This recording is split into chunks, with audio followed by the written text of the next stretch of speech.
Nag-isip ka ba kung bakit ang tahimik, ang hindi halatang malakas, ang minsang pinagtatawanan, ay siya palang may hawak ng lahat?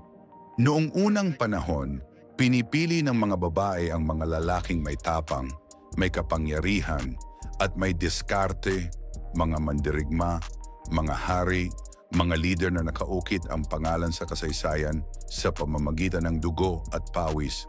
Ngunit sa paglipas ng panahon, nagbago ang sukatan ng lakas. Ang tapang ay napalitan ng palabas at panlabas na alindog. Ang katotohanan ay naisantabi at ang tunay na karakter ay napalitan ng ilusyon. Sa modernong mundo, ang pinapansin ay ang pinakamalakas na boses, ang pinakamaliwanag ng ngiti, ang lalaking may pinakagandang filter. At sa gitna ng ingay, ang Sigma Male, ang tahimik na obserbador, ang disiplinadong outlier, ang lalaking may mental armor, ay napagkakaitan ng respeto. Tinatawanan ang kanyang katahimikan, binabaliw ang kanyang distansya, at mali ang interpretasyon sa kanyang kalmado. Tinawag siyang malamig, mayabang o boring.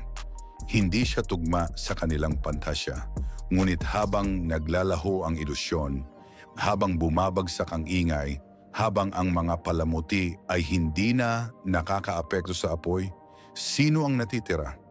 Ang Sigma, ang minsang pinagtawanan, ang nakaligtaan. Tinutukso nila ang hindi nila maintindihan.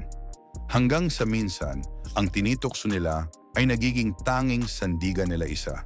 Hindi siya nagmamadali na magsali. Pinagmamasdan niya ang lahat. Nakikita ng tahimik na lalaki ang pagkakanulo, ang paglabas ng totoong kulay, bago pa man mapansin ng iba. Habang abala ang karamihan sa palabas, siya ay nagbabantay at nagkakalkula. Hindi niya ginagambala ang eksena. Hinahayaan niyang magpakita ang iba ng kanilang sarili. Akala nila ang kanyang katahimikan ay kawalan. Pero sa totoo, 10 hakbang siya sa unahan. Nakikita niya ang ugali, natututo sa kahinaan, at napapansin ang mga ngiti na nagtatakip ng kasinungalingan. Kaya pag dumating ang kaguluhan, hindi siya nagulat, nakita niya na ito. 2, hindi siya nagbablend in dahil siya ay ginawa para maging exception. Hindi mo mamumunuan ang mga lobo sa pamamagitan ng pagiging tupa. Karamihan ay sumusunod sa agos, nagkakatulad sa pananamit at iniisip, ngunit ang Sigma ay hindi dahil sa rebellion, kundi dahil sa katotohanan. Siya ay hindi nilikha upang umayon sa ilusyon ng mundo. Kaya tinutukso at pinagtatawanan siya ng iba. Pero sa likod ng kutya, may paghanga sa kanyang kalayaan. Pagdating ng krisis, biglang tinitingnan siya ng lahat. Ang lalaking noon ay hindi bahagi ng kanilang laro, ngayon ang hinahanap nila. 3, hindi siya nakikipagkompetensya, siya ay nasa sariling liga. Ang ibang tao ay naglalaban para sa spotlight, para sa ranking, para sa validation.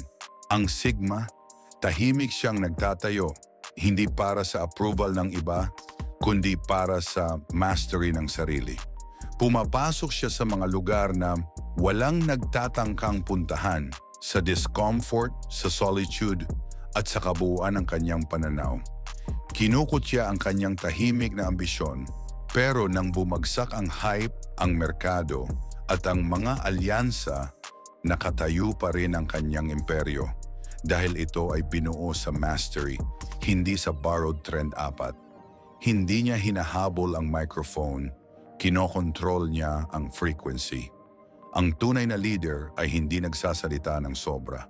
Ang bawat salita ay may timbang, bawat galaw ay may epekto. Sinubukan nila siyang palabanin sa salita, sa joke, sa presensya.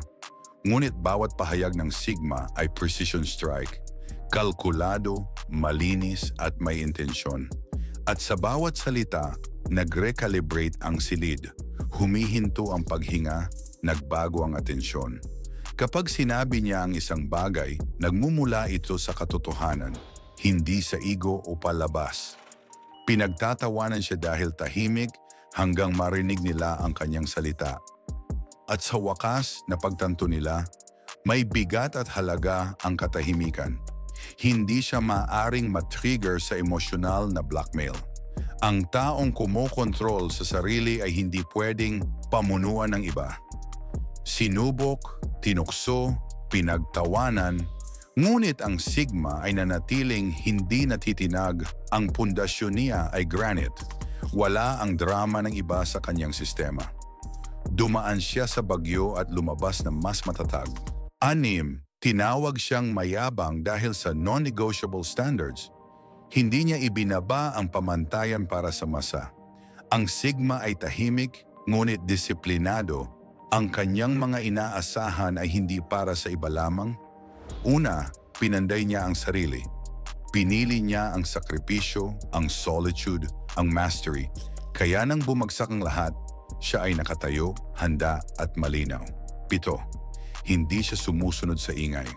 Habang ang iba ay nagtatakbo sa uso, sa distractions, sa validation loops, siya ay nakadikit sa blueprint niya. Habang sila ay nagpapakita, nagpo-post at naghahabol sa hype, siya ay pinatalas, naghanda at nagplano. Ang pag-uulit niya ay ritual, hindi root, may layunin siya. At iyon ang dahilan kung bakit hindi siya nahahawakan. 8, nakita nila ang kalayaan niya bilang banta. Ang tunay na independensya ay nakaka-trigger sa mga umaasa sa control. Ang emosyonal at self-reliant na Sigma ay hindi nangangailangan ng external validation. Hindi siya kailangan ng maraming tao para maramdaman ang bisa at ito'y nakaka-rattle sa iba siya. Ipinatapon siya sa labas ng lipunan hanggang kailangan siya ng lahat. Hindi siya inimbitahan sa laro, hindi isinama, tinanggihan. Ngunit kapag dumating ang totoong kaguluhan, siya ang tinitingnan. Siya ang hindi tumakbo, ang hindi nagtaguan, ang hindi nagpanggap. Siya ang bumalik para tapusin ang problema. 10, mas kailangan nila siya nung pinakawalan niya ang iba. Kapag napagtanto ng mundo ang halaga ng Sigma, siya ay nag-evolve sa isang uri ng tao na hindi na nila maabot. Hindi siya naghihiganti, hindi nagmamadali, mawawala lang siya.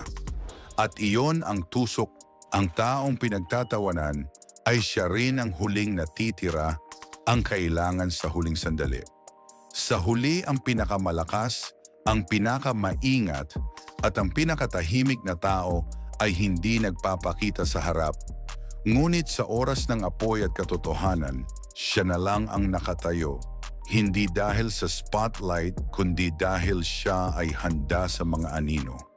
Kapag bumagsak ang lahat ng filter, natitira ang purong katotohanan. At ang taong minsang tinatawanan ay nagiging kanlungan ng lahat huli na.